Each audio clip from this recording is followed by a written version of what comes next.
Hello, and welcome to Off the Fence, a podcast where we deconstruct difficult decision making so we can discover what keeps us stuck and, more importantly, how we can get unstuck and start making even tough decisions with confidence.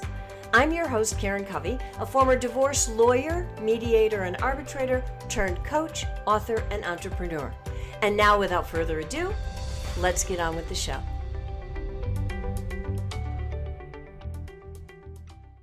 Hello, and welcome to a very special episode of the Off the Fence podcast.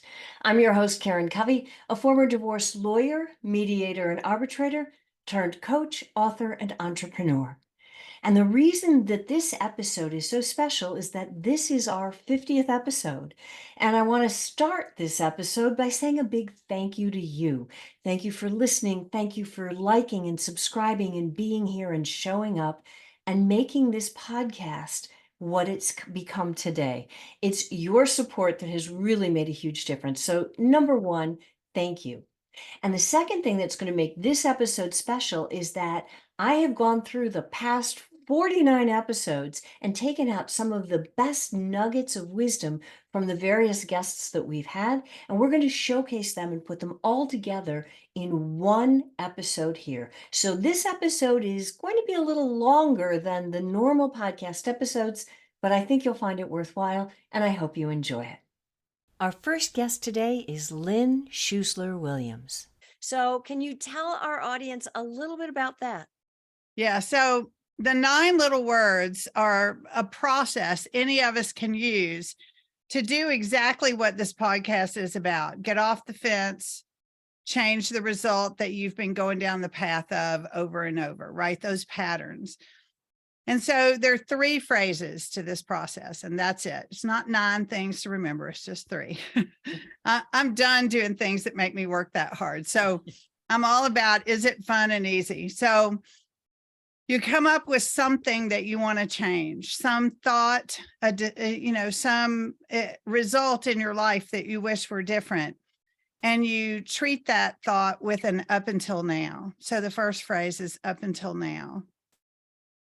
So, up until now does a couple of things. It interrupts your old pattern of thinking. It in 3 words, it says that's how it was. It's going to be different now, right? Up until now, it's been this way, implies it's going to be different. So it interrupts that old pattern of thinking and lays down a new process. And then the second phrase is, I am willing. So what are you willing to do to change it, right? For me, I'm a bullet point list maker from way back, Karen. So for me, I am willing is almost always a bullet point list of things I'm willing to do. And it always includes how I'm willing to think differently. And then the final phrase is the one that decision is in. The final phrase is no matter what.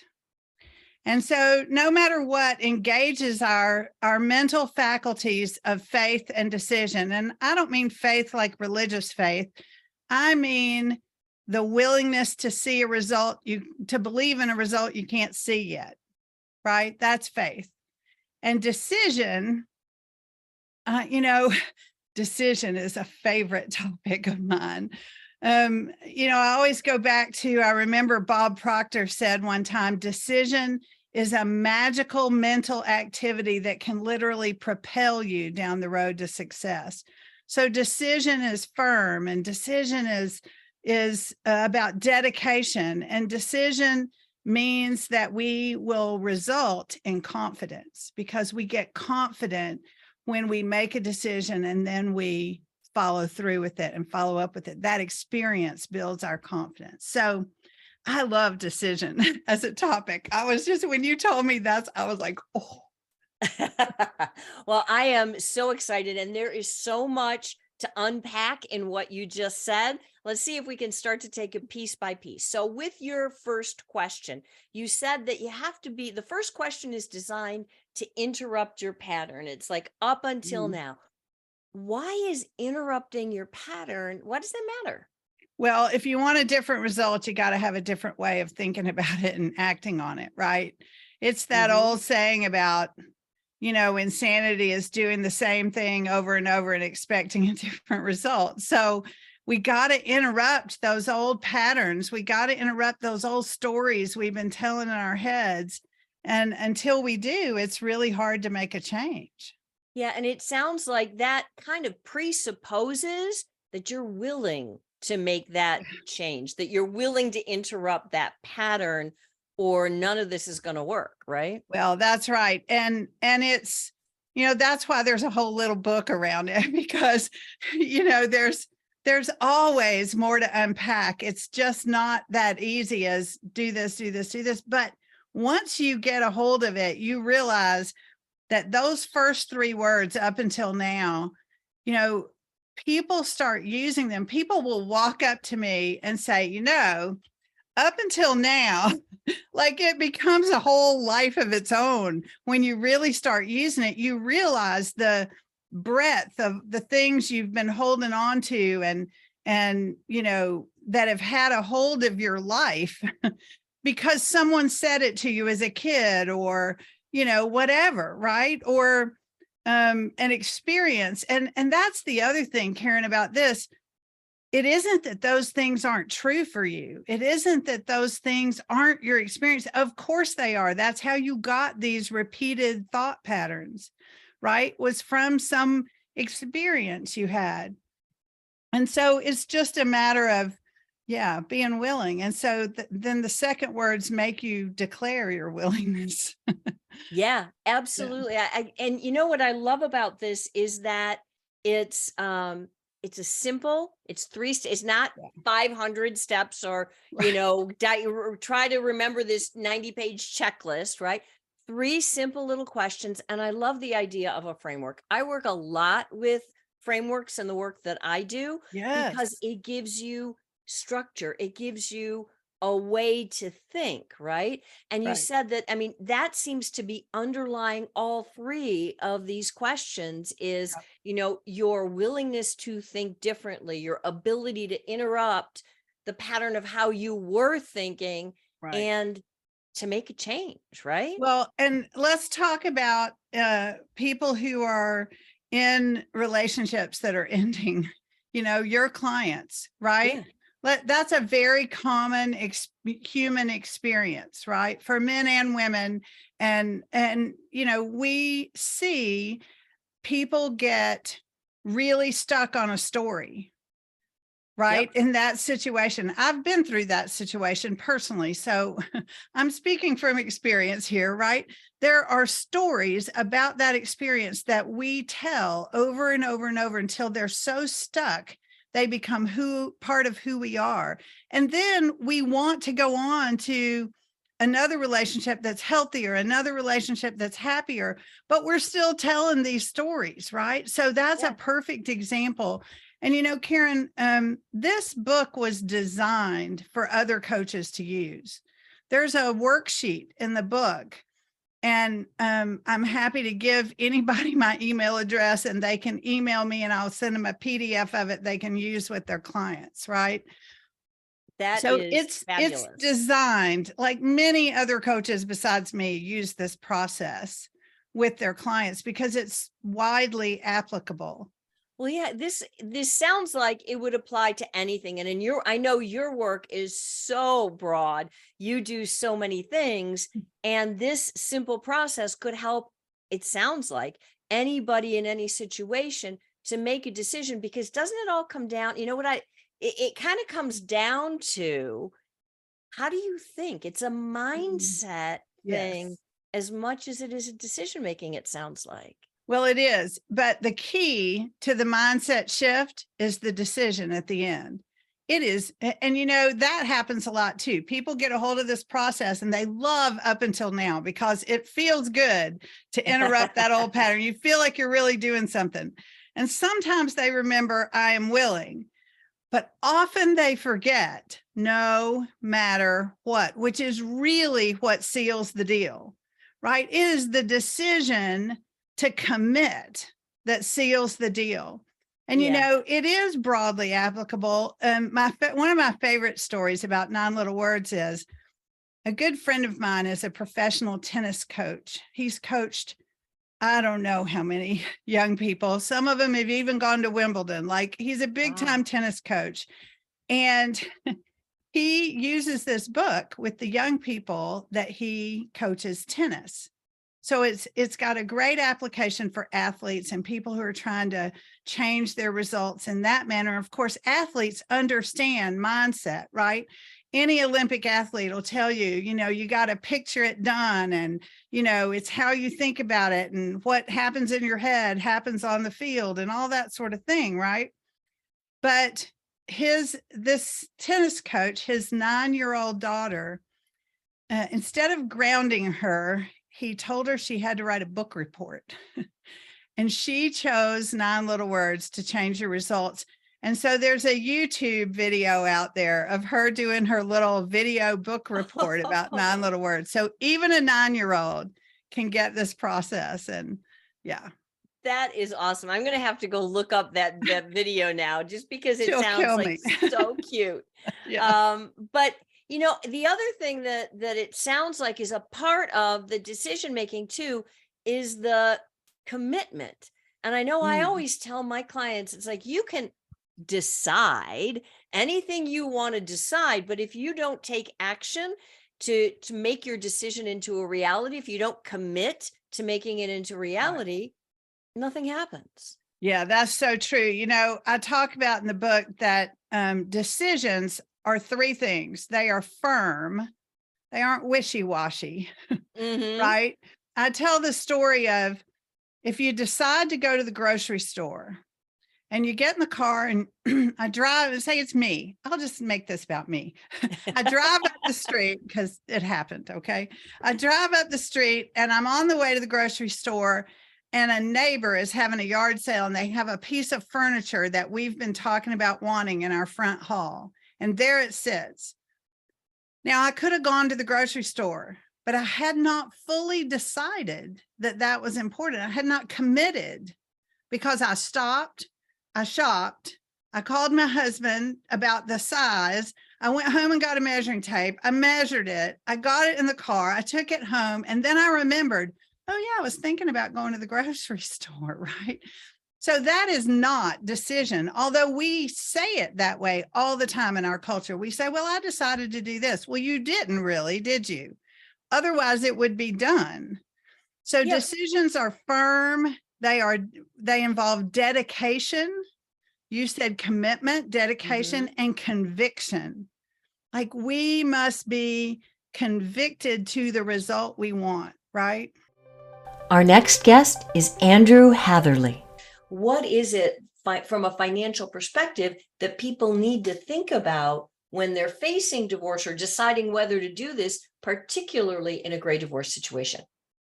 Well, the big thing about the financial aspect from a gray divorce situation is that typically, if you're over 50 or over 60, heck, I've even heard recently from an attorney about people in their 80s getting Yep. divorced. Um, it's a factor of time.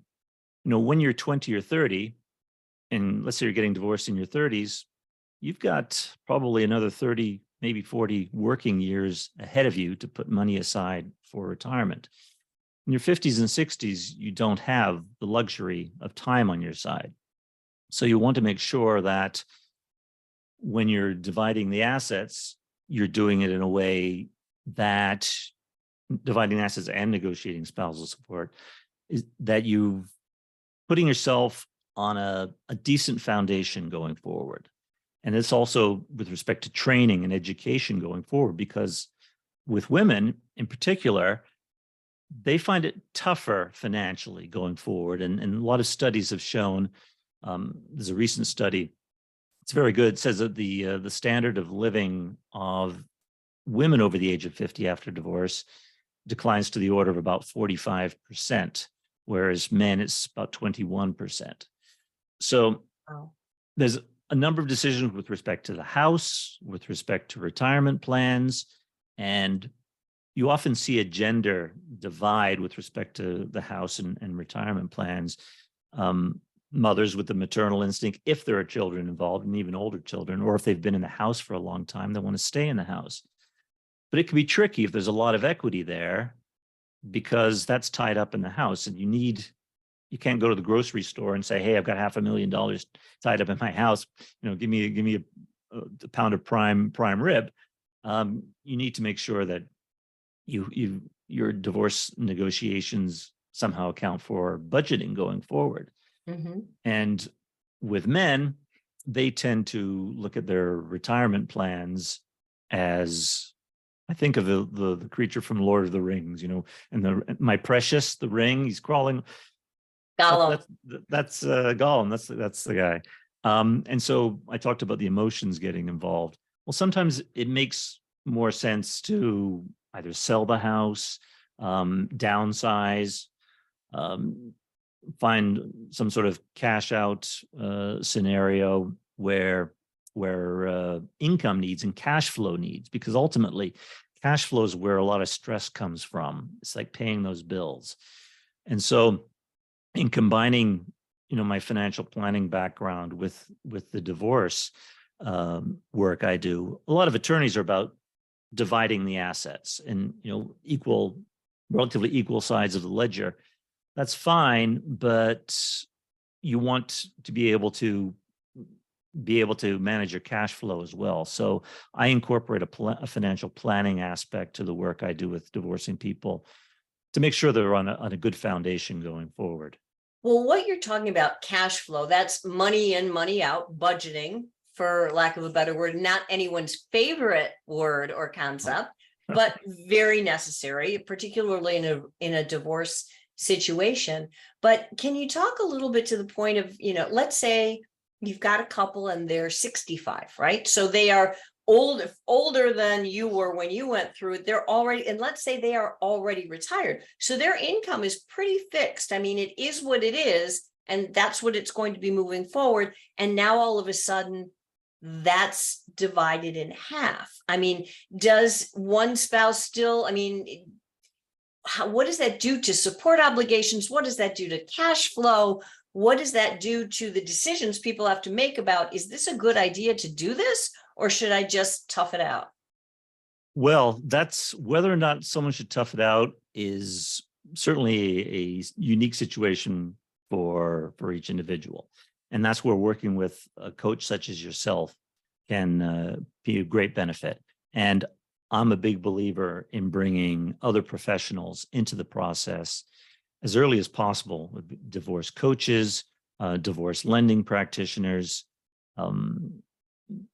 They can play a particularly strong role, particularly, as I mentioned, lending in this day and age, because you find with gray divorcees, let's say you mentioned people 65. Well, 65-year-olds tend, not always, but tend to have a lot more equity in their properties. So, and they tend to have retirement assets saved, not always, but more so than someone in their 30s. They tend to have more retirement assets and more equity in the house. And that's where creative solutions can come into play with respect to extracting cash from the sale of the house. And recent developments in mortgage financing and reverse mortgage financing are allowing people there's some creative solutions out there that can work for people in the house. And the house is a key asset, certainly. Another thing is, typically if someone's 65 and divorced, unless it's a second marriage, typically they've been married for 10 years.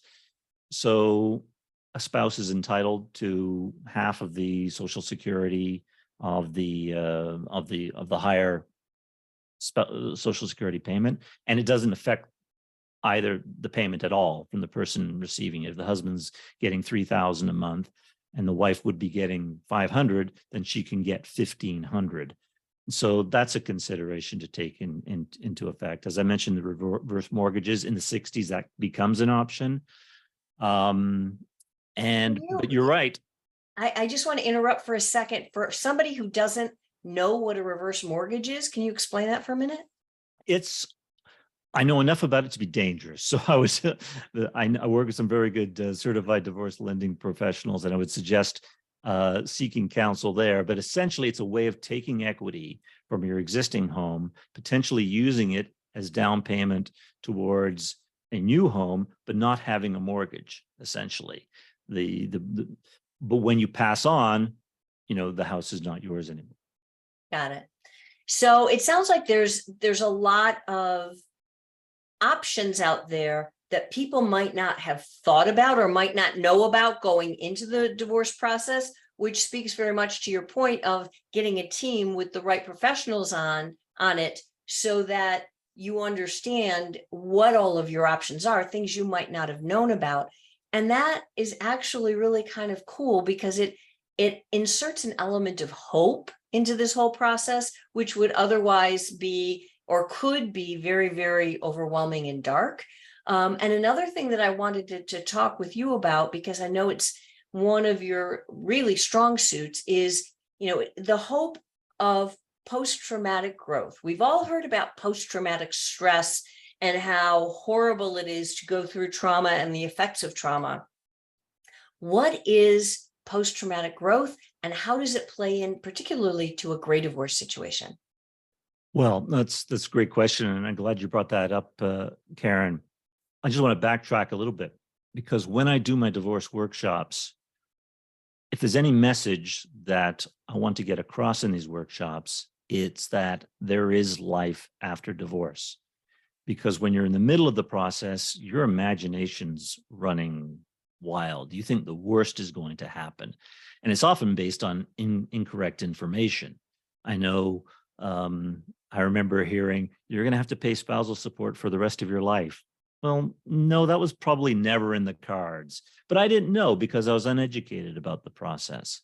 So, and of course, going through this, your amygdala is triggered. You're seeing saber-toothed tigers around every corner. So you're not thinking straight. So that's the kind of the first point that I want to get across, is that there is life after divorce.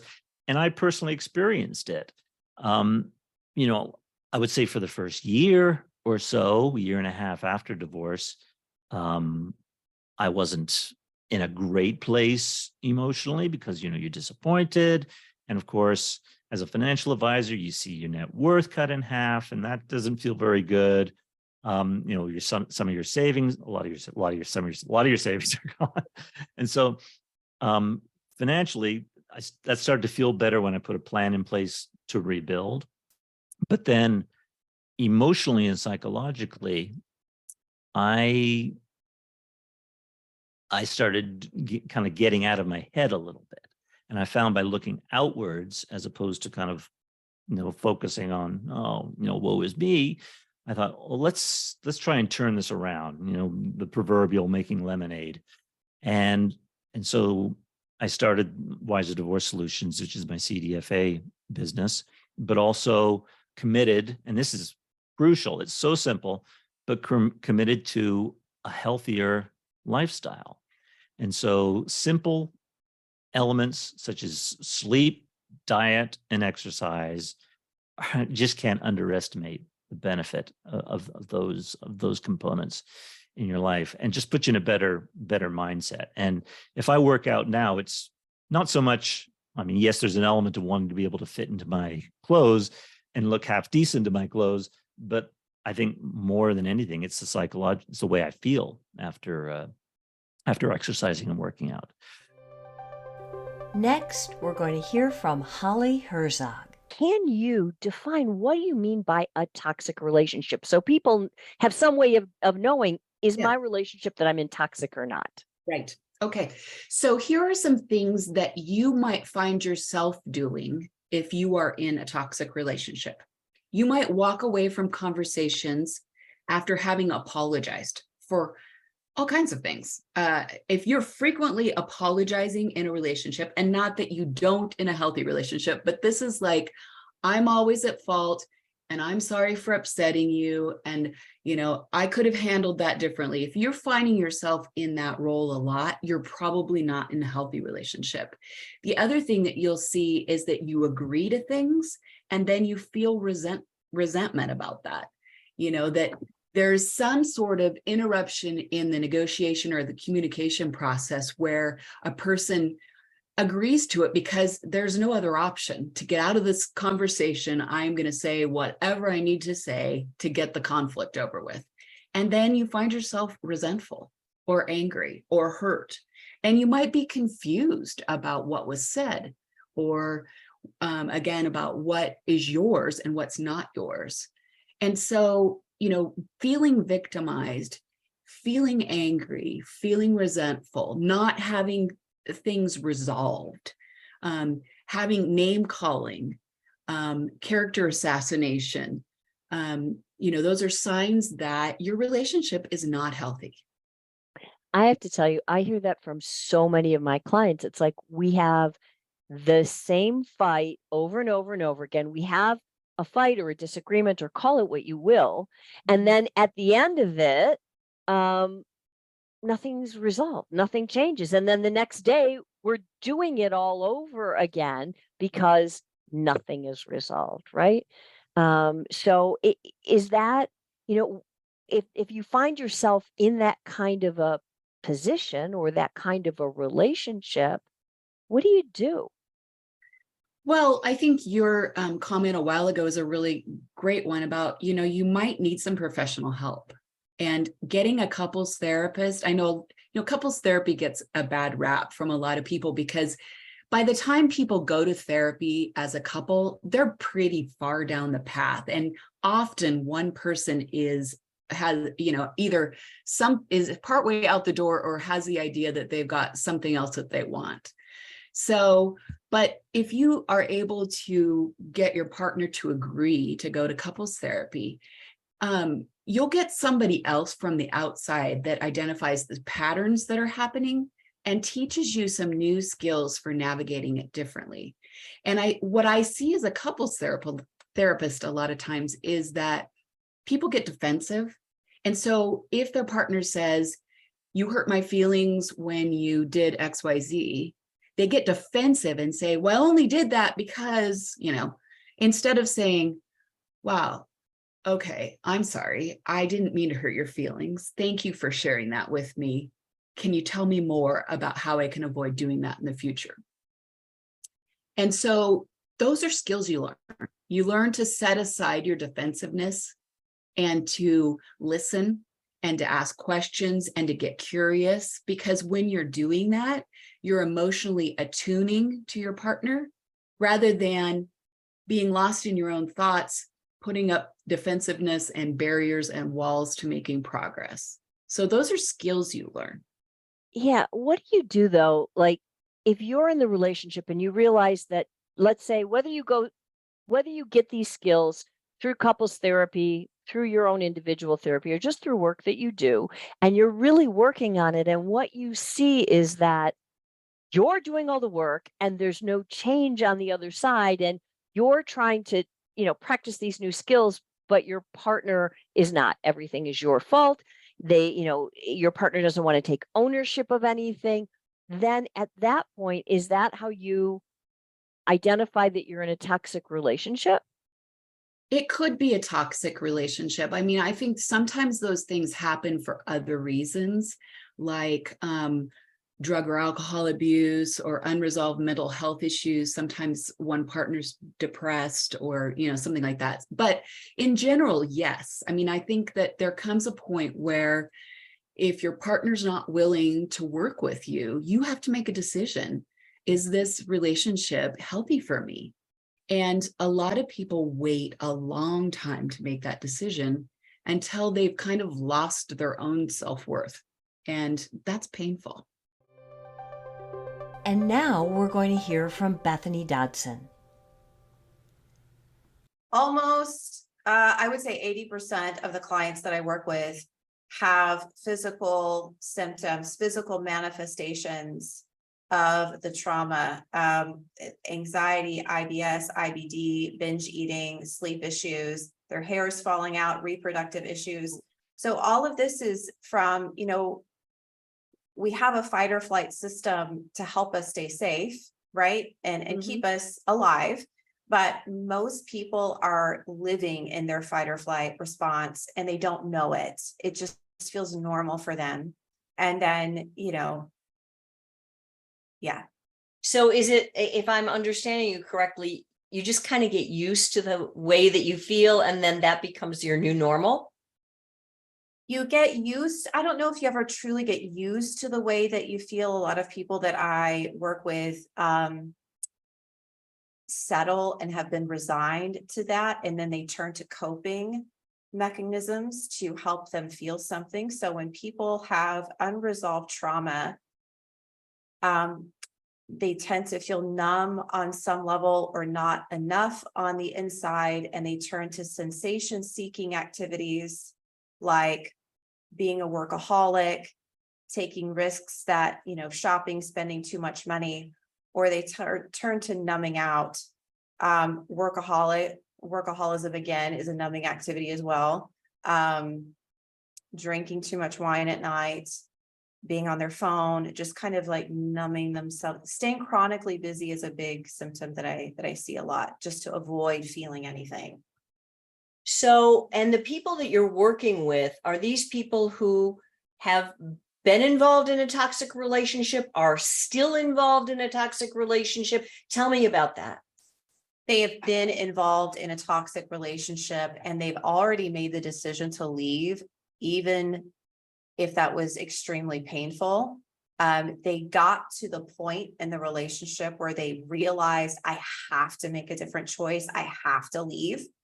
So those are the people that I work with. Unfortunately, the healing doesn't just magically happen when you decide to leave. There's a whole lot that has to happen in order to, go from leaving that partner to becoming a woman who is worthy of receiving. Yeah. And I know that's hard for a lot of people, especially women, to feel worthy. How do you help women to get to that point? To really, because it's one thing to say it, oh yeah, I'm worthy, I'm, what, but if you don't own it, if you're not that, it's not the same. So how do you get women to start to really feel and believe that they are worthy? Yeah. So first addressing the inner and then addressing the outer. So when I say addressing the inner, I give all of my clients a daily somatic therapy practice that is designed to kind of break their addiction to coping skills like busyness, being a people pleaser, anxiety, beating themselves up, the inner critic. So that's designed to turn their focus inward and just be really aware of their thoughts and how they're feeling. That practice alone starts to shift a lot of stuck thinking patterns and ways that they react emotionally in their lives. Then we start to dive into their subconscious beliefs. So if somebody's, living in fight or flight and they're constantly busy, it's really hard to shift their thinking because they're too stressed or they're too contracted, they're too keyed up. So we relax them a little bit with a somatic work and get them used to feeling okay doing nothing and used to feeling relaxed and get their nervous system calmed down and get that pattern pretty set. And then we address their subconscious beliefs that they have. And a lot of people on some level know that they're the problem. They know that they're the common denominator, but they don't know why. They don't know the specific, like, why do I keep doing this? And so we dig a little deeper to understand their limiting beliefs about themselves, about what they believe they're capable of having. And we start to shift those. And then we bring that to the outer by having them take actions out of their comfort zone every week. When somebody has trauma, they tend to want to control their life after. They don't want to take, they guarded. I'm not going to date. I'm never going to date. I hate dating apps. I'm too old. I'm going to stick with this one job, even though I hate it because I know I can't get any. So all of that stems from their inner world. So once we start to shift this inner world, we have to anchor that with behavior outside. So it can't be like a theory that we learn on the therapy couch, but we don't ever take it with us. So I give them actions to take outside of their comfort zone to widen their window of tolerance to new experiences, they might meet the feelings of rejection or abandonment, or the feeling of something's wrong with me in those experiences. But the gift of stepping out of your comfort zone, taking yourself on dates. I have them do all kinds of things that, like, they look at the assignment, they're like, oh my God, I can't do that. And then they do it and they're like, oh my gosh. The beauty of that is that they're able to bring the inner work with them to the outer, and they get a result, and they're like, oh, and then they feel like, oh, I kept telling myself I would never be able to do this, and look, I did it. And then that creates that positive reinforcement, that emotional reaction they have to doing it creates the momentum, and they keep going.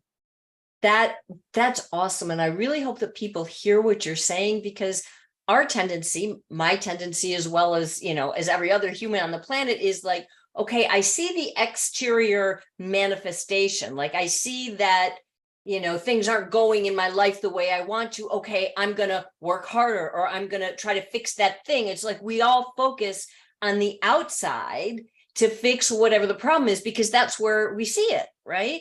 And we don't Right. turn and look inside. And what you're saying about limiting beliefs is fascinating. Do you find that there are certain common limiting beliefs that someone who's experienced trauma in a relationship has? Yeah, the number one belief I hear is there's something wrong with me. There's something wrong with me. I've made it this far. I've never had a healthy relationship.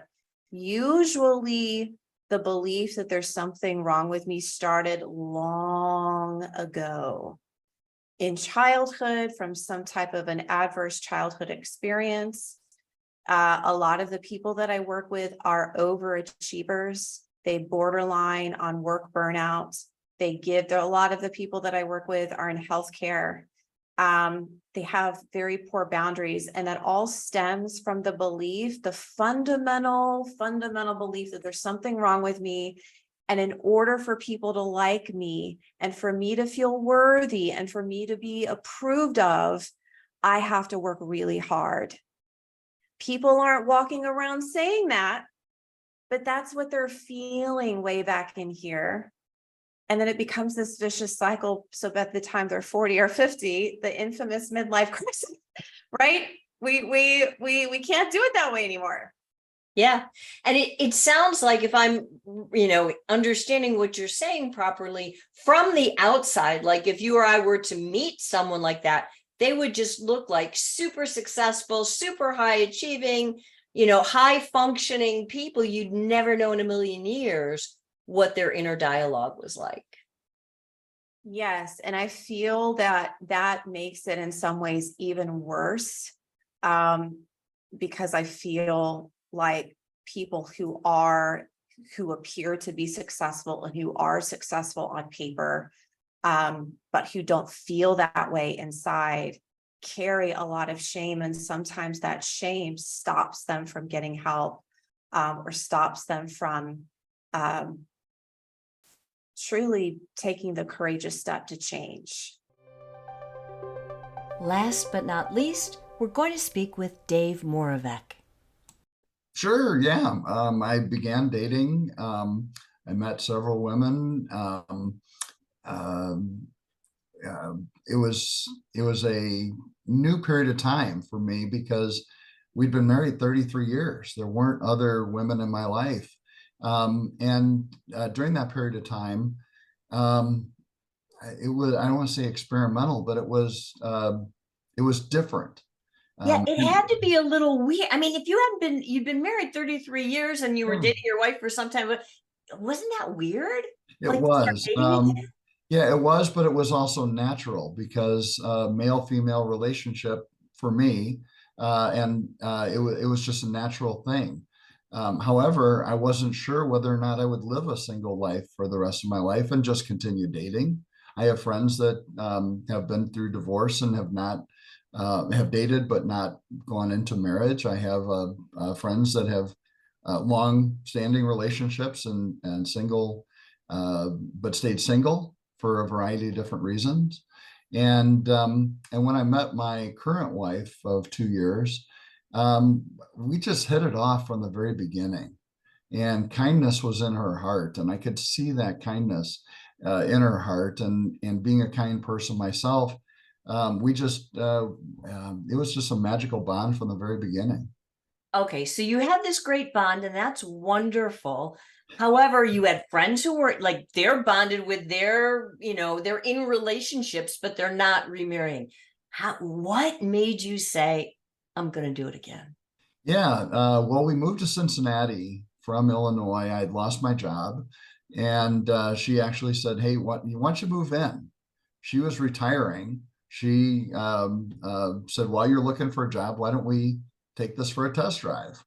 And we did. We lived together for 3 years before 3 months, 3 years, 3 months before moving to Cincinnati. And she just said, "Hey, all of our kids are in 5 different states. Let's have an adventure. Let's go start someplace fresh." And in so doing, that first year that we were here was during COVID, 2020. And it was actually very good for our relationship because I worked from home and we got to spend a whole lot more time together. We traveled in by car because you didn't have to quarantine. We saw lots of Kentucky and Indiana and Ohio and West Virginia by car, and we got to know each other to the point where we just said, "Yeah, it makes sense for us to get married and get hitched." To get hitched, huh? And then because that's a major life event. So she has kids, you have kids, you decide to get married together. How did that affect your adult children, all of your various adult children? Yeah, I think it goes back to the openness. Well, there's a couple things. First, my daughter, I mentioned, got married in 2019, just as the divorce became final. And I was dating Patty at the time. And I let my daughter know that I wasn't going to be bringing Patty to the wedding. Well, you could see her body posture take a relaxed approach. So many people, I think, tried to push relationships or their situation on somebody else, and it was not my place to do that. Yeah, I wanted Patty to be there. I wanted to have her share the day with my daughter.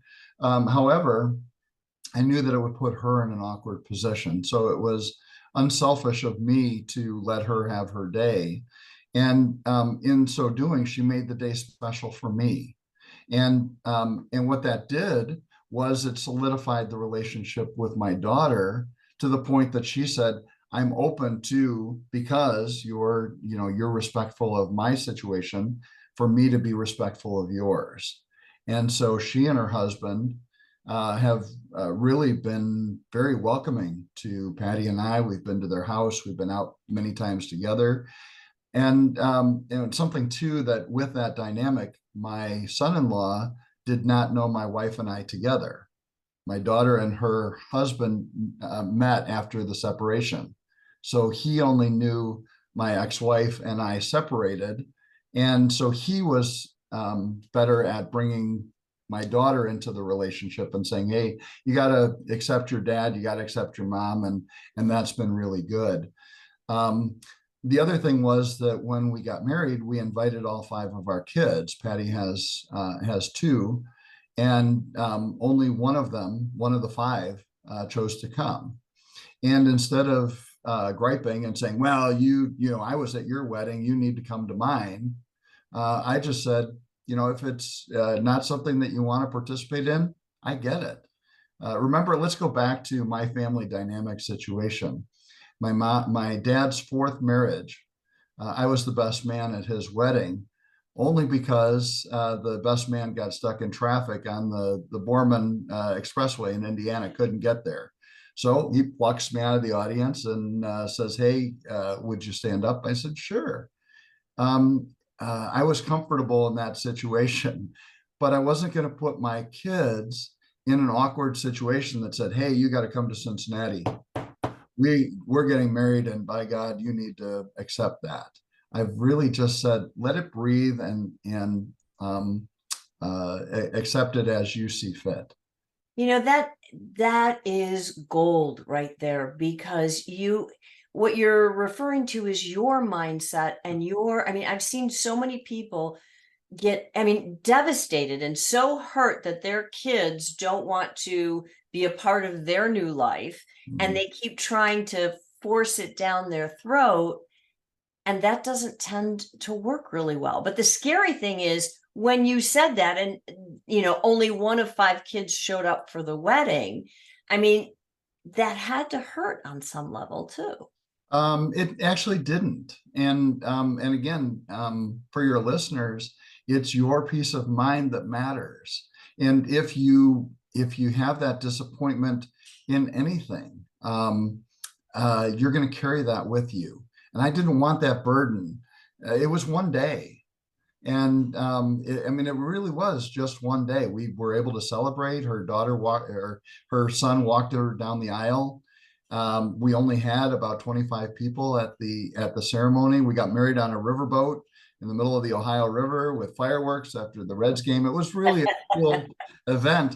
But for me to lob that at my kids and say, "Well, you weren't there," and put that guilt on them. So many parents put guilt on their kids, and sometimes kids, throw it back at the parent as well. You didn't do this, that, or the other. I just didn't want that to affect the next 20 or 30 years of my life with her.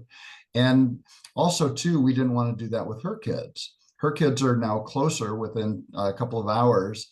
We have 5 grandkids on her side, and I didn't want that to ruin the relationship with me as a potential grandfather to those 5 kids. And if you stick your feet in mud, oftentimes you get run over, and you can't go anywhere. Yep. And I didn't want us to be put in that situation. That is beautiful advice. It's beautiful advice for everyone. So, in wrapping this up and bringing your story full circle, what would you say to people now who are going through a divorce, who are thinking about it, or, maybe even on the other side, but can't let go of that angst for whatever reason? Yeah, I think the best advice I can give is to thine own heart be true. Once you've made that decision, if if you're really convicted that the marriage is no longer, let it go. Just it's a hard thing to do, and again, I went through some counseling, and your book was terrific. When Happily Ever After ends, just it touched me, and that's part of how our relationship started. But for those that are going through that, uh, know that there's something else out there. When you lose your job, and again, I'm come back to this, and I've lost my job. I've been in that position. You can wallow in it for a period of time, but if you're not out there presenting yourself positively to an interview, you're not going to get that job. And if you are not presenting yourself in a positive way, online dating, in that dating environment, with your kids, you're going to be seen as that negative person, and you're not going to find that other relationship. However, if you can find peace in that, whatever that was you had, whether it was 2 years or 5 years or 40 years, there's a lot of great divorce that's out there. But know full well that life expectancy, my dad's 86 and he's currently dating a 95-year-old woman. Oh my goodness. And he's been married 4 times. Now they're not likely to get married, under the circumstances. But when he married his wife, I think they were in their 50s. They lived 25 years. She had dementia and passed away a year or so ago. That's a long time. And if you're going to wake up on the other side of the bed, angry, depressed, for the rest of your life, you're going to continue to do that. But if you wake up positive and know that the smile on your face is going to show to that future dating partner or future love interest or potential spouse, that's what they're going to see. And if so, that's the positive aspect that I try to bring forward to people that I talk to. You don't have to take that advice. You can, but I'm a Cub fan. There's always next year. Well, That definitely explains your optimism. Thank you for tuning in to today's very special episode. Don't forget, if you enjoyed this episode or any of the other episodes, please do me a big favor, like, subscribe to the podcast, and I look forward to seeing you again next week for another episode of Off the Fence.